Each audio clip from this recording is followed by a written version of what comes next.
नमस्कार मंडळी, आपण ह्या आत्यांचा पहिला व्हिडिओ बघितला, त्याच्यामध्ये मनाचे श्लोक बोलले.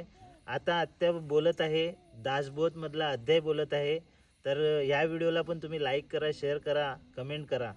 ग्रंथनामा दासबोध गुरु शिष्यांचा संवाद आहे. येथे बोलिला औषध भक्ती मार्ग नवेदा भक्ती आणि ज्ञान बोलिले वैराग्याचे लक्षण दशक पूर्ण केला औषध ज्या दशकींचा अनुवाद ज्या दशकी बोलिला औषध शिवगीता रामगीता गुरुगीता गर्भगीता उसगीता पांडवगीता येदा निवेदांत शेवटी पुस्ती कोण ग्रंथ काय बोलिले जिथ सर्वण केले आणि प्राप्त काय ऐसा अंतरीना असला कामगोदे लितारीला तो कैसावा म्हणावा भला अमृत शेवितात पावला अमृत राहावं आता कारणे बोलणे अधिकारासारखे घेणे ऐसे बोलावे त्यागणे सर्वन मात्रे आता सर्वन केल्याचे फल क्रिया पालटी तत्काल तुटे सवशाचे मूल एकसरा मार्ग सापर सुगम न साधन दुर्गम साहित्य मुक्तीचे वर्म ठाई परे नाश्या ज्ञान दुःख प्राप्ती शीघ्र येते ज्ञानप्राप्ती आयुष्य परिस्थिती या ग्रंथी मुखे देवाचा निश्चय मुखे भक्ताचा निश्चय जीव शिवाचा निश्चय बोलिला असेल ऐसा कोण पतित असे सवने चुक्या ग ते मनासो विश्रांती समाधान जय जय रघुवीर समर्थ.